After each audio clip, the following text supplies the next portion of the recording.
Good morning and welcome to our press conference on our support package to Ukraine as adopted this morning at the meeting of the College. We have the pleasure of having with us President von der Leyen, Commissioner Kroes and Commissioner Dombrovskis. President von der Leyen. Yes, thank you very much. It is now just over a month that we will mark the 4th anniversary of Russia's war of aggression in Ukraine. Today, I must say, Russia shows no sign of abating, no sign of remorse, no sign of seeking peace. On the contrary, over the Christmas break, we saw that Russia intensifies its strikes, killing civilians and hitting energy infrastructure, and this must end. We all want peace for Ukraine, and for that, Ukraine must be in a position of strength. And this is the reason why we agreed in fall that we would cover the financial needs of Ukraine for the year's military and budgetary needs for the years 26 and 27. And thus, in December, the European Council agreed to support Ukraine with stable and predictable funding. And this morning in the Commission, we have adopted the legal proposal for this agreement. We will provide Ukraine with a loan of 90 billion euros for the years 26 and 27. This is done in enhanced cooperation, so with 24 out of the 27 member states participating. And with this support, we are making sure that Ukraine can, on one hand, bolster its defense on the battlefield and strengthen its defense capabilities, so all the military needs, and on the other hand, keep the state and the basic services running. In other words, the budgetary needs are covered. And it is for us very important to send a very strong signal that reaffirms Europe's unwavering commitment to the security, the defense and the future prosperity of Ukraine. Now, this proposal says that we propose to split the 90 billion euros in two parts. One-third will be, that is 30 billion euros for budgetary support, and two-thirds of the 90 billion will be for military support, so 60 billion euros. With the military assistance, Ukraine can stand strong against Russia, and at the same time, it can integrate more closely into Europe's defense industrial base. Now, how to use the funds? We will more or less structure it like we do it in the SAFE proposal. The funds will be used to purchase equipment mainly from Ukraine, from the European Union and the EEA EFTA countries. But if these necessary procurement are not possible in this region and or in due time, then it might also occasionally be possible to acquire the equipment outside the European Union and the geographical region I've just described. So in general, European preference, but a cascading principle, European preference first, and then, if not possible, then the purchase abroad. The budget support, so the 30 billion euros, is designed to help Ukraine to advance its reforms and to modernize the country. The investment is conditioned to reforms, also to bring Ukraine closer to European Union membership. This includes the commitment of Ukraine towards strong democratic processes, the rule of law and anti-corruption measures. These conditions are non-negotiable for any financial support. You know our principles, investment and reform, also to make sure that Ukraine moves forward on its path of accession to the European Union. Then there's another element that I want to emphasize that was agreed in parallel to today's package in the European Council in December. That is that our proposal for the reparation loan remains on the table. It's for us also very important to send a stark reminder to Russia that we reserve the right to make use of the immobilized Russian assets. And the documents show that the assets will remain immobilized until the war ends and until reparations are being paid. You also see it reflected in the fact that Ukraine would not have to pay back the loan until reparations are being paid. So to conclude, today we're demonstrating our continued and steadfast support to Ukraine. We now, of course, count on the European Parliament and the Council to agree swiftly on these proposals so that we are able to give the first disbursement in April. Thank you. Thank you, President. And Commissioner Kos, please. Thank you. As we have just heard from the President, today we take really a next step in our support to build a stronger and more stable Ukraine, and this budgetary support package is about really much more than just financial assistance. It reconfirms that we Europeans continue to shoulder the lion's share of support for Ukraine to defend itself in the short term, but also prepare for its recovery, long-term prosperity and EU membership. We also send a clear message that time is not on Russia's side. Ukraine's financing needs will be secured and predictable budgetary support will be guaranteed in the form of a loan to be repaid by reparations due by Russia. Our proposal includes the Ukraine facility as a pillar for disbursement of the loan, closely tying in a strict reform programme to advance accession negotiations. This reflects our continued determination to support the decisive implementation by Ukraine of accelerated reform agenda, central for a credible EU accession path. We know that the reforms are difficult. They are difficult for any government, and even more so when a country is fighting a war. But the Ukraine's facility has a track record of effectively achieving these reforms for Ukraine's future under the most difficult circumstances. And it works. It has helped Ukraine to keep the course. The implementation of the Ukraine plan has been broadly successful, with 63 steps completed out of 68 due by the last payment requests. And this was happening in the areas of rule of law, anti-corruption, energy market, public administration and state-owned enterprise governments. But we all know that this work needs to continue for Ukraine's society and economy to grow stronger and to deliver its future prosperity and also social cohesion. The Ukraine support loan will build on these achievements and further prepare Ukraine for EU membership. At the same time, it is more than evident that we are operating in uncertain times. As explained by the President, our proposal therefore brings in the necessary flexibility to address Ukraine's urgent budgetary needs and unexpected financial needs. And today's decision will undoubtedly make us better equipped to navigate what is to come, while keeping clear sight on our long-term objective for a secure and prosperous Ukraine with economic growth inside the European family. Thank you. Commissioner Dombrovskis. Thank you. Good morning, everyone. As President said, we are now approaching the 5th year of Russia's full-scale invasion of Ukraine. Throughout this time, by bravely defending their homeland, Ukraine has also protected the entire European continent from Russian aggression. Europe can and must continue to provide Ukraine with the support it needs to ensure its financial stability and ability to defend itself.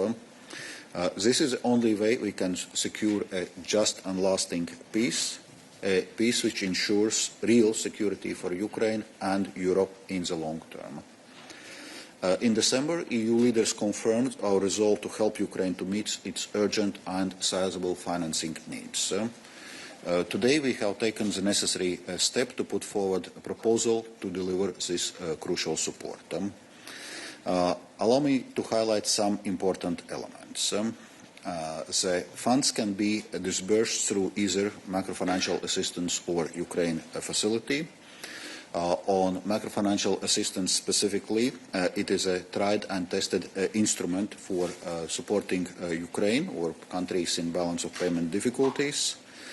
It is well suited to provide fast and flexible financial assistance while driving the implementation of meaningful reforms.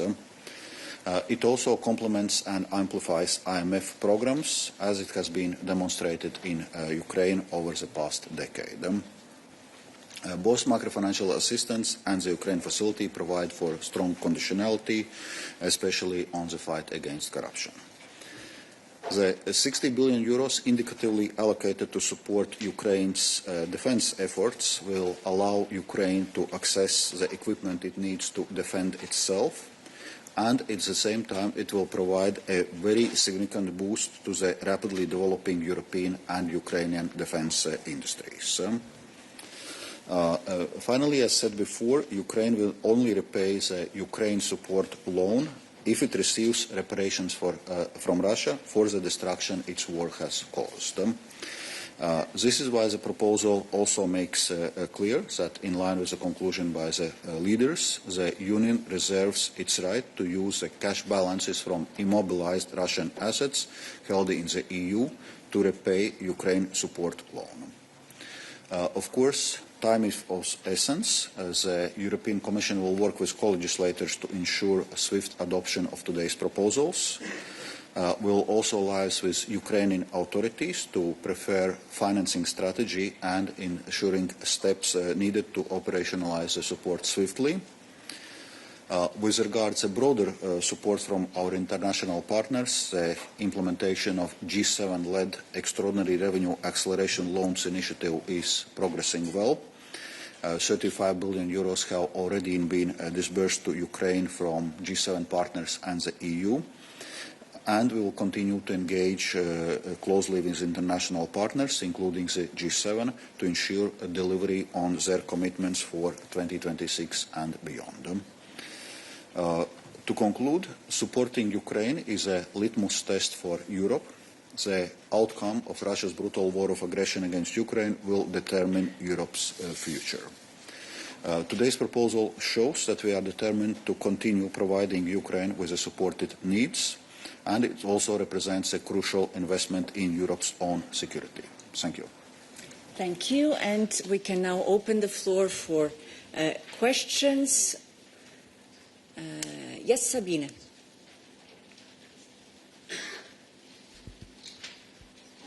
Thanks, Sabina Rosset, ANSI News Agency. There has been a strong political attention on a possible bi-European requirement.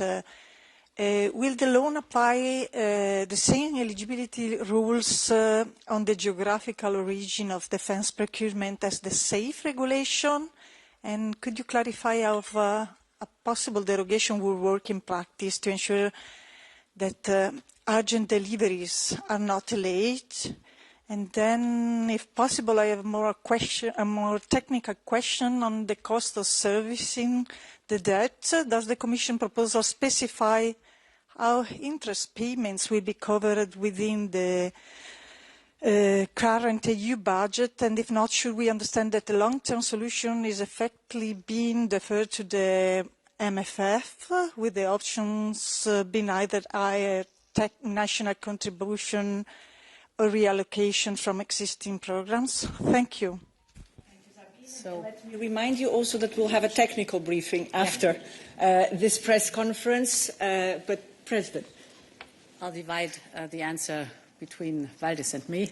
The first part of your first question, I think it is an important step forward that we have integrated in this loan the same principles like in SAFE, that we say, first of all and first and foremost, if possible, the procurement should take place in Ukraine, in the European Union, and in the EEA EFTA countries. Because for us, it is a lot of money. These are billions and billions that are being invested, and these investments should have a return on investment in creating jobs, in creating research and development that is necessary for us. We have, in parallel, to boost our defense industrial base for the sake of not only the loan, but also for our own security. So there's a strong interest to give a strong incentive, first and foremost, to procure in the described region.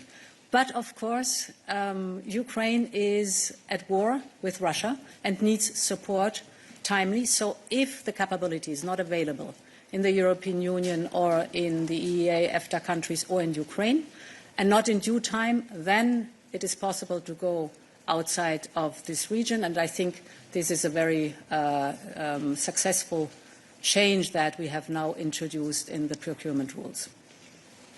Commissioner, maybe on the second question, but we can go into details in the technical background. On a second question, so indeed our proposal also foresees interest loan subsidy for Ukraine, and this interest loan subsidy for Ukraine will be covered by the contributions to the EU budget of the participating 24 EU member states as regards this financing period, and indeed in the context of next MFF a dedicated instrument to cover interest rates can be considered, but that will be part of the discussions concerning the next MFF. Thank you. And we take a question from an Ukrainian media, Vitaly. Thank you. Vitaly Sizov, Freedom TV channel. My question, I think, for Commissioner Dombrovskis. Ukraine said that they need this money already in April at the start of the second quarter. How do you expect to finalize all this process quickly to ensure that this is possible to send first money in April, balancing conditionality all? Thank you. Indeed, we are aware of Ukraine's both sizable and urgent financing needs.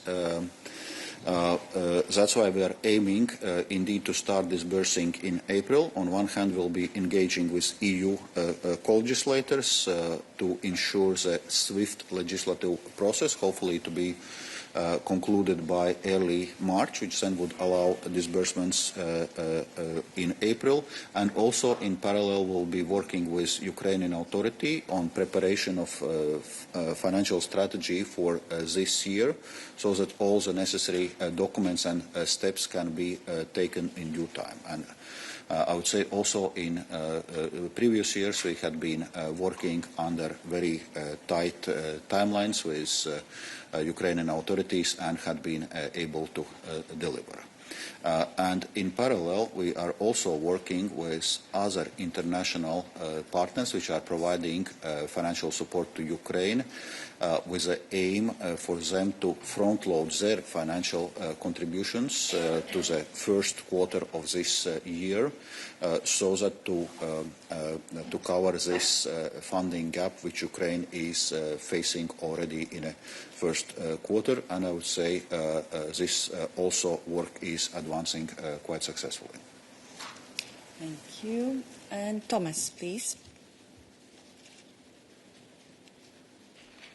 Hello, thank you very much. Thomas Mann-Nielsen at Euractiv. I have two questions. So one for Commissioner Dombrovskis. Could you just give us a bit more detail about the state of play of G7 support for Ukraine? Because obviously the Commission has estimated that Ukraine needs 135 billion over the next 2 years. So how confident are you that this additional 45 billion will be covered by G7 partners? And then another question for President von der Leyen about a slightly different topic about Greenland.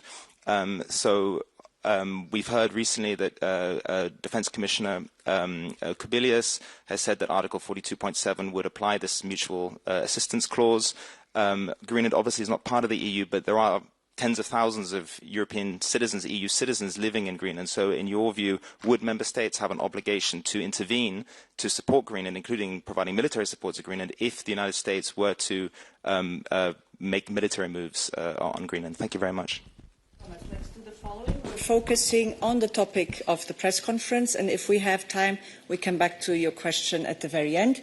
But we start. And then me. Thank you for this question. Indeed, from the EU side, we are, I would say, taking care of the bulk of the financing needs for Ukraine for the next 2 years, but we also expect other international partners to play their part. That's why we continue this engagement with the G7 and other partners. So first of all, next year, the delivery of ERA loans initiative will continue, and we expect some 9.7 billion euros to be dispersed through the ERA loans initiative next year by other partners, because from the EU side we fully disbursed our contribution already last year. We are working not only with G7 partners but also with other countries. For example, Norway is committed to come with a sizable financial contribution. Also, EU member states will continue to provide both financial and in-kind military support, and obviously also international financial institutions. Currently, International Monetary Fund is preparing its next program of the size of $8.1 billion.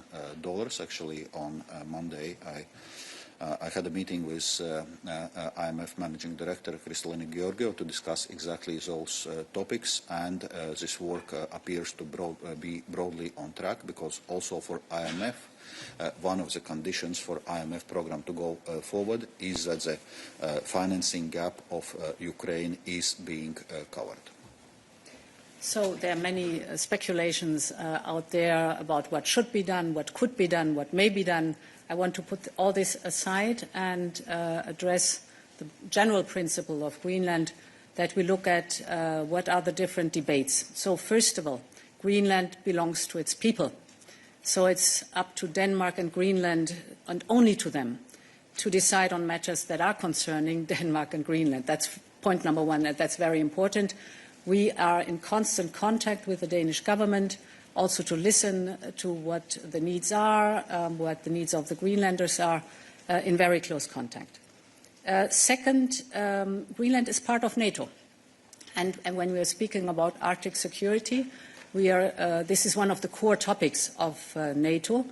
And we know that the glue between the allies is the fact that there's always the clear motto, one for all for one. So NATO is one forum to integrate the different interests that are out there. But of course, the Arctic and Arctic security is also a matter for the European Union without any question.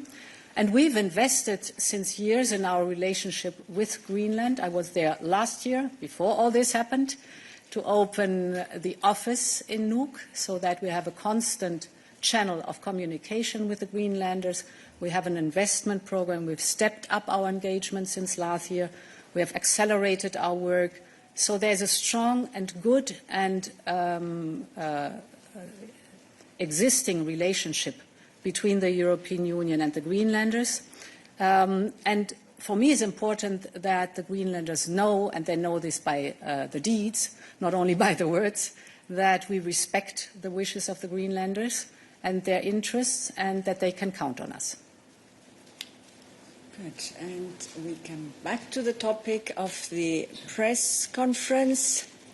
Yes, please.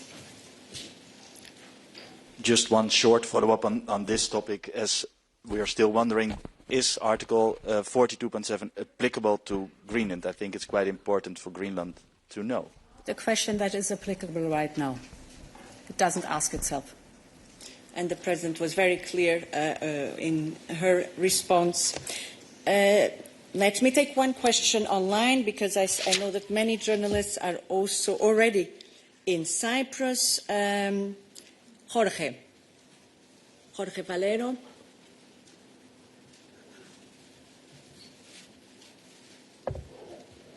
Jorge, are you there? I see your hand. Now we need to see you on the screen. We see half of you on the screen.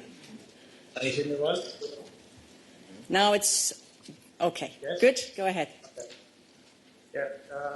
The question for the President. The sound is very bad, Jorge. Can you hear me now? Sorry. Now it's Okay, better. Now it's better, but we also need to see you. Okay. I'm speaking close to the mobile. Sorry. So, question for the president. First, as far as I've seen, we've seen in the draft documents, there is no date included to pay the principal that we will borrow in the markets, which is quite unprecedented if we compare, for example, with the next generation EU borrowing. So would you consider that this proposal is a significant step forward towards a fiscal union, a debt union? For Commissioner Dombrovskis, if you can just confirm that the proposal meets the necessary assurances requested by the IMF in order to approve the program. Thank you. So in extraordinary situation, for example, Next Generation EU, we have already done the EU borrowing for a very specific purpose. We do it here for the support of Ukraine, a very clear political priority that we have. And the fact that we have an enhanced cooperation here shows that there's a vast majority of member states that support this common engagement in EU borrowing to then have the means to support Ukraine. Yes, maybe to complement, well, first indeed, on this reparation loan we are now providing, in a sense, there is no fixed term of this loan. This loan is going to be rolled over, and as I was mentioning before, the condition for Ukraine to repay the loan is once Russia pays reparations for the destruction it's causing in Ukraine. And that's why it's important that part of this proposal is also, as I was mentioning, that the EU reserves the right to use cash balances from immobilized Russian assets to repay this Ukraine support loan. So that's an important element, and also that we have now put this immobilization on Russian assets on a more stable footing until further discussion, so without the need to roll it over every 6 months.